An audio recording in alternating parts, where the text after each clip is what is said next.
থেকে আছে ওনার ভাব দেখে যেটা বোঝা যাচ্ছে ও আসলে কিন্তু পাগল না, কিন্তু আসলে সত্যিকারই কিন্তু খুনি। আমার ব্যক্তিগত স্বাধীনে যেহেতু সরকার মানে বিভিন্ন জায়গা থেকে ধরে নিয়ে গেছে, ওকে ফাঁসি দিয়ে মেরে দেওয়ার দরকার আমার ব্যক্তিগত স্বাধীন। আর এই জায়গাটা সিলগড়া করে দেওয়ার দরকার। তারপরও পৌরসভা থেকে অনেক জাই জঙ্গল ছিল, এরা পরিষ্কার করছে, দেখছে এখানে কিন্তু গাছগাছালি অনেক কিছু ছিল, পরিষ্কার করছে। এটা ছিল আর কি। রাত্রিবেলা তো এখানে কোনো আলোর ব্যবস্থা না থাকে না না কিছু নাই, কারেন্ট টারের আলো টালো কিছু নাই, এটা অন্ধকার।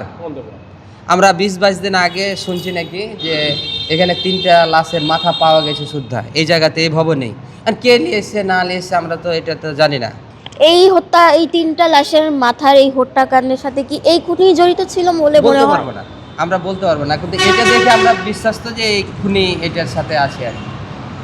এই খুনির পিছনেও তো আরো কোনো বড় কিছুর হাত থাকতে পারে, কারণ এই পাগলের পক্ষে কি একা সম্ভব এই খুনগুলো করা? না না না না, এটা কখনো নয়। কারণ একটা লোকের সাথে একটা লোক থাকলে অবশ্যই কিন্তু লোক থাকতে হবে, না হলে তো অসম্ভব। আমরা এখানে অটো চালাই, রিক্সা চালাই, অনেক রাত্রে আসা যাওয়া করি, কিন্তু জায়গাটা বিপজ্জনক। এই জায়গাটা সিলগড়া করার দেওয়ার দরকার।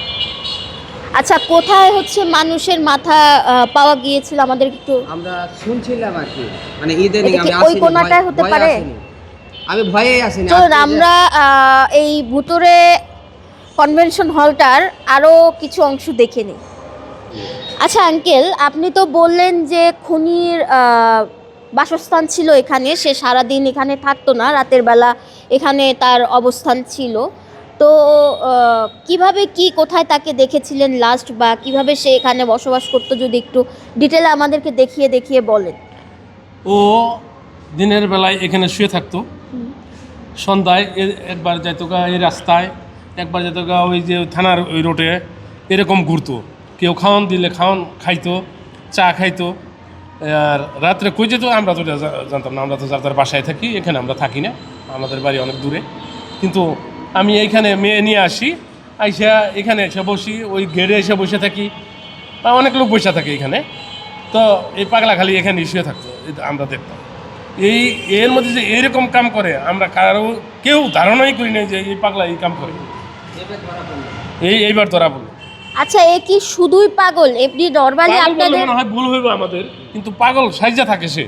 আচ্ছা, নরমালি আপনাদের সাথে কখনো কোনো কথাবার্তা না, কিংবা না, কনভারসেশন? না, এমনি কোনো কথাবার্তা বলে নেই। সব সময় চুপচাপ থাকে? চুপচাপ, সব সময় চুপচাপ। ধারণার বাইরে কেউ বলতে পারবে না যে এই কাম করে ও, এরকম ছিল, বুঝছেন? আমরা যে দূর জানি আর কি দূরই বললাম। এই যে একদম থাকতেছে আইসি আবার। আমরা জানি না এর আড়ালে কি আছে। কালকা দেখছি আরে এখানে শুয়ে রয়েছে দিনের বেলায়। এখন কী করবো আমরা? এই যে ঘুরতেছে, আসে একজনের পর একজন আসে এইখানে। দর্শক মণ্ডলী দেখতেই পাচ্ছেন এখানে এই যে উনি ছাড়াও আরো কিছু পাগলের এই যে আঁকড়া আছে। চাচি, আপনি একটু কথা বলবেন?